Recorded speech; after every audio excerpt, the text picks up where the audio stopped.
Hey everyone, it's Lizzie and welcome back to my channel.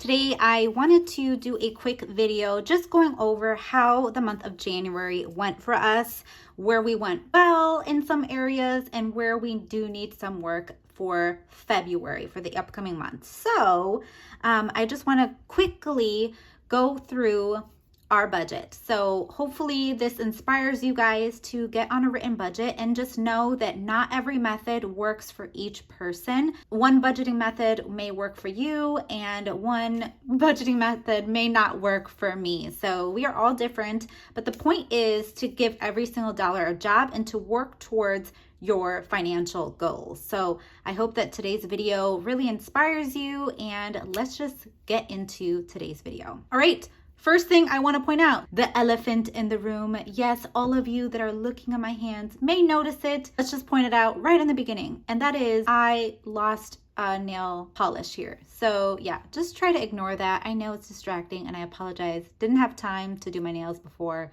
getting on here. I wanted to get this out. So anyways, that out of the way, let's move on to today's budgeting video. I have these budget review sheets and I've been doing this for the past few months now. It is the Budget Moms method. I just created my own sheets. In looking through all of my transaction logs over here, I added up all of the colors that I highlighted and it gave me my total. So let me zoom you guys in a little bit more. That way you can see clearly what these numbers look like. So let's start off with this top bar, and this is the income line. So there is a rollover balance, the balance that was in the bank accounts that I had. If you are a cash spender, then it would be including the starting balance that is in your cash envelopes before you create your new budget. So that is your starting balance right in the beginning of your tracking period. And so we had a starting balance between all of our bank accounts. So we have multiple bank accounts. I'll go over that with you right now. The bank accounts that we do have is our health savings account. We have our main checking account. We have a checking account for me for my allowance, my personal spending. My husband has a account.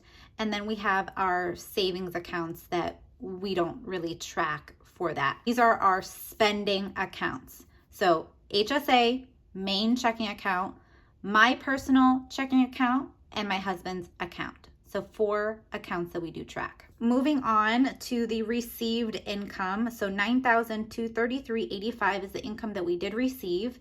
This includes our pay. This includes any transfers that was made from our savings account that was used as income for this month to spend. So if you saved money in a prior month and you want to pull money from that as spending for the current month, then you should include that as income. So that way you're at that zero-based budget. So the total income that we were working with for the month was $12,672. No, that is not like how much I made. That is a lot. That is just the total income, including our starting balance, as I mentioned, our actual pay or any money that we did transfer from our savings account that was transferred, that was saved in a prior month. Now we have our spending categories. The first one is the most hard budgeted item, which is your food budget, your grocery bill, all of that. Based on our monthly budget, our food budget was $400. And I am so proud of us for this month because we made it a goal of ours to cook more meals at home, eat out less. That was a big goal. And we managed to do that. We did eat out, but we ate out so much less. And guys, we are cashless budgeters. So you can save money even though you don't have physical cash. So we were under budget by $2.16, which if you've seen any past monthly budget review, you know that we were always way over by hundreds. It was crazy. We did horribly the past few months. But we wanted to start the year off strong and achieving our goals, and we did it, guys. We did it. We saved $2.16 from our grocery budget, our food budget. However, you do see it's a work in progress, this sheet, okay? So we had some areas where we didn't really have like a budgeted number, and we didn't write it in our Every Dollar app. That's the app that we use for creating like a quick budget guide for us. We didn't write in a number for some of these categories because we just didn't know what to put. So we didn't create a budget. Yeah, I am a budget influencer in saying that I did not create a budget for a particular category. However, February is going to be a brand new month. We're gonna just like push this aside and just learn from the mistake that we made. So we didn't do too bad. Looking at past budgets, we've spent roughly like $500 or so on like random spending, like that allowance money. And this month we spent less than that. So comparing the past months, I would say we did pretty well. So we spent $477 for like the allowance piece, and I'm okay with that. For our tithe, this is in red, but that's because we did earn more income this month, so we were able to give back more. So that's a good red. So we did give $704 from what was originally budgeted for $650. Eating out, this is another budget that we kind of overspent in.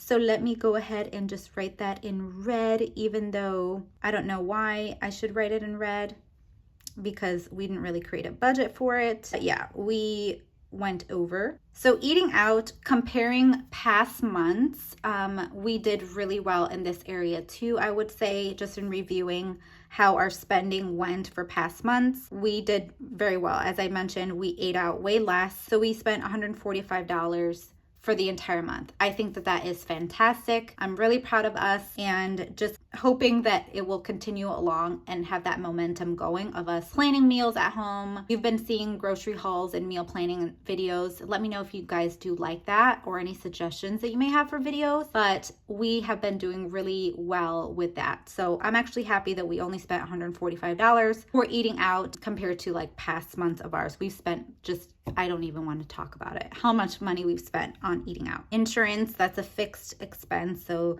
that was normal.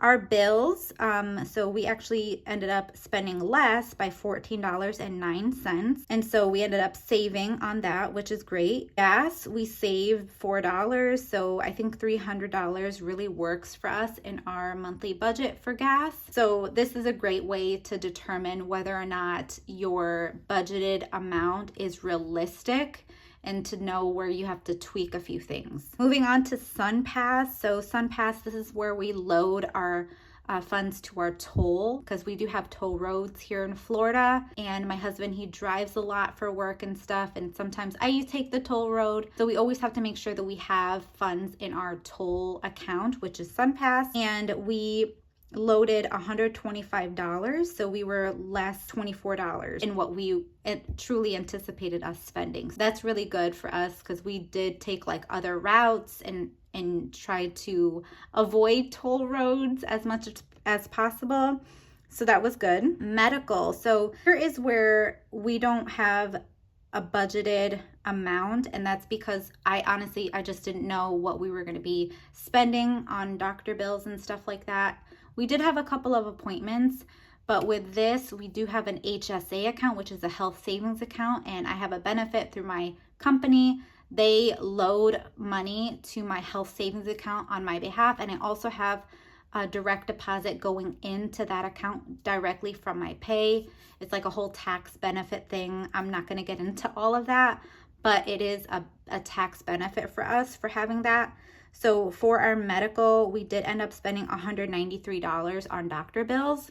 For pet, it was $57 that we ended up spending for our dog. And again, this is an amount that we were kind of not sure of what to budget for. Their food is included in our food budget, just to let you know. This is kind of like the random stuff. So if we have to take them to the vets, go to the groomer, things like that, that comes out of the pet. And that truly is like a sinking fund for us right now. Home, we spent $73.18, and I did not create a budget for this. This was for me buying like curtains and things for our apartment. So that was kind of like a random spending, and that is not included in our grocery budget or the food. What is included in our grocery is like household essentials, like cleaning products and that. But anything that's outside of that is where we will use our home savings for that type of expense. Now moving on to the savings portion. This is crazy to me. I had to double check our numbers just to be certain of this because I was just blown away. So our original savings budget was $670, and that was kind of just like a general savings number. But the actual savings that we put in was $3,598 and some change. So we saved $2,928 more than what was planned. A big portion of that was because we did receive a stimulus check, and we did make a little bit more in January from like my online business and stuff. So I just put that straight to savings too. So that was just so crazy that we were able to save that much. And I'm truly blessed. I'm so blessed and thankful for each one of you who are watching my videos, watching through the ads, going to my Etsy shop and just supporting me. I could not be more grateful and thankful, and I just really want you to hear that, hear my heart on it. I'm very, very much grateful for each one of you who have supported my small business and just stuck with me along the way. So thank you guys. Thank you so much. So now we have an unbudgeted category, and this is like all of the random stuff. So there was a few things that had occurred in January that was truly unexpected. Yeah, it's kind of a personal thing. I'm not going to get into all of that, but we spent $1,086 more than what we had planned, guys. Thankfully, we did end up earning more. I'm blessed for that, but it was just a month. Let me know how your January budget went, your review, and what you want to work on. So let me know in the comments so we can have a conversation and just motivate each other. All right. Now we have our February starting balance. So this is the balance between, all of my bank accounts, what I ended with in my account for each of our accounts. And that was $3,329 was what was left over between all of those 4 tracking accounts that I told you about. That's how much was left over. So adding all of that up, the total amount was $12,565 between all of this. And guys, taking the income portion and subtracting that, I was off by $106, and I honestly don't know what that is. That's the one thing about this particular method that is like some months it works, some months it doesn't work, some months they break even. I don't know what I'm doing wrong. I am tracking everything. I do have the Every Dollar Plus synced to my bank account, so I'm tracking it on there, and I'm categorizing my spending electronically. And I feel like when you do this, it's very difficult for me to break even. So I don't know. I've gone through everything. I've heard your suggestions. I've heard maybe I'm double counting something. I honestly don't think that that's it. I don't know what I'm doing wrong. But we're going to move on to another month, and hopefully I can be better at this, like handwriting out things and maybe not double tracking, because I do transfer between accounts too. So that might be it. That actually might be it. So now I move on to the reflection part of this worksheet, and this is really I don't much look at this bottom part as I do the top of like what I actually spent and where I'm off. This is probably what stands out to me from this worksheet rather than this bottom like piece. So in looking at the performance of January, what went well? As I mentioned, we cooked at home so much more, and we ate out less, which is amazing. That saved us so much. And one thing that we do have to work in progress for our budget is what I mentioned before, that we have to create a budget for like spending and different categories that we didn't have. Right here we put NA, and so we did do that. We did create a budget for us for February, and we actually gave an amount for those particular categories. So come February's review, this would change the bottom, like this would be updated, where that will now be what went well. That is how my January budget review sheet looks like. I do want to show you one other thing. So I did want to quickly show you guys my January monthly budget worksheet as well, and showing how everything is written in from the income, you know, how much we did earn from miscellaneous and stuff. And I plugged in the numbers here. So there's certain things that I got from this worksheet that is from my every dollar. So I just like pulled in that information and I filled it in here. So it does look a little bit different if you were to like close out your budget using your monthly budget worksheet rather than like going through line by line your transactions. If you like using like a digital format like the every dollar, I love it. I love using my phone and using that app. It's amazing. It's really helped us like just have a better organization with our finances. But I just transferred those numbers over here, and this is how I look at, and I can see like what bills were less. So it was our phone, electric, SunPass was less. Our trainer, we did save on that because my husband, he didn't go as often to the trainer because of like work situations and stuff. Our car insurance was less. So that's really nice to see that visually, like what specific expenses and stuff was less and what we ended up spending more on. So yeah, guys, that is everything for today's video. It's a very quick video, but I hope that this just gave you a different insight, and maybe you can give me some suggestions on like what you see that I may have done wrong when it came to this whole highlighter situation. But hopefully February, you know, we do better with this. If you did enjoy today's video, be sure to hit the thumbs up button, subscribe if you haven't, and I will see you guys in a brand new video. Bye guys.